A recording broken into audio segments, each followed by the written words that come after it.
পালিয়েছে এবং বাংলাদেশ থেকে পালিয়ে যখন ভারতে আশ্রয় নিয়েছে, ভারতে একের পর এক তুফা লেগে আছে। আজকে যদি সেই ওসমান হাদি বেঁচে থাকতেন, আরো প্রশ্ন কণ্ঠে, আরো ঝড় কণ্ঠে এই জুলুমের বিরুদ্ধে আওয়াজ তুলতেন। আমরা স্পষ্ট বার্তা দিতে চাই, বাংলাদেশ, শ্রীলঙ্কা, নেপাল, মরক্কো, মাদাগাস্কার সহ পৃথিবীর বিভিন্ন প্রান্তে জঙ্গিরা দেখিয়ে দিচ্ছে তারা শুধু ঘরে বসে থাকার নয়।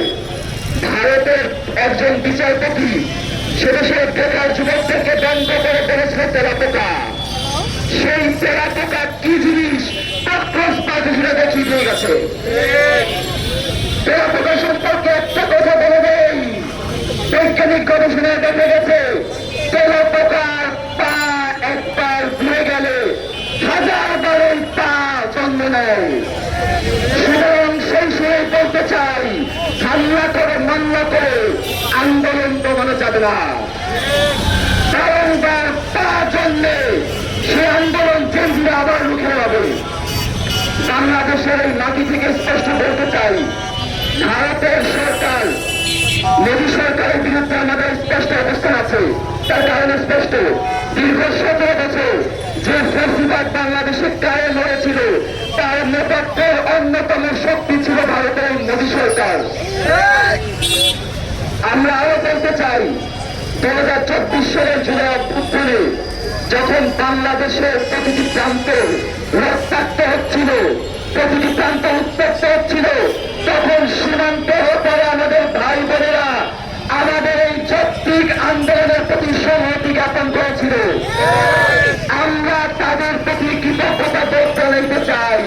আমরা তাদের সেই অবদান ভুলি নাই বলে আজ তারা যখন বিপর্যস্ত, আজ তারা জুলুমের শিকার বলে আমাদের নৈতিক দায়িত্ব হয়ে দাঁড়িয়েছে সীমান্তের এপার থেকে হলেও আমাদের সর্বশক্তি দিয়ে, আমাদের সক্ষমতার সর্বোচ্চটুকু দিয়ে তাদের কাছে দাঁড়াবো। আমি ভারতের সরকারকে জানাইতে চাই, বাংলাদেশ থেকে শিক্ষা নেন, শ্রীলঙ্কা থেকে শিক্ষা নেন। একে একে বিভিন্ন দেশ থেকে আপনাদের পাপের সরকাররা বিদায় নিচ্ছে। আপনাদের কি লজ্জা হয় না? আমাদেরকে আরো বলতে হয়, খুব হাস্যরসাত্মক ভাবে বলতে হয়, অভাগা যেদিকে যায় সাগর শুকিয়ে যায়। শেখ হাসিনা বাংলাদেশ থেকে পালিয়েছে এবং বাংলাদেশ থেকে পালিয়ে যখন ভারতে আশ্রয় নিয়েছে, ভারতে একের পর এক তুফা লেগে আছে। নরেন্দ্র মোদী, আপনাকে স্পষ্ট বলে দিতে চাই, আপনাদের এবং আমাদের মধ্যে যে বন্দি বিনিময় চুক্তি আছে সেটাকে অনুসরণ করে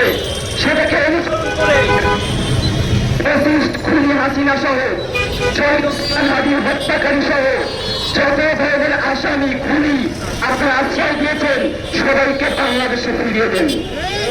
আর না হলে বাংলাদেশ থেকে শেখ হাসিনা যেভাবে পালিয়েছে, আপনার পালানোর জায়গা থাকবে না। সর্বশেষ একটা কথাই বলতে চাই, ভারতের পক্ষে জনতা পার্টি যে আন্দোলন শুরু করেছে, আমরা এই আন্দোলনকে যৌক্তিক মনে করি।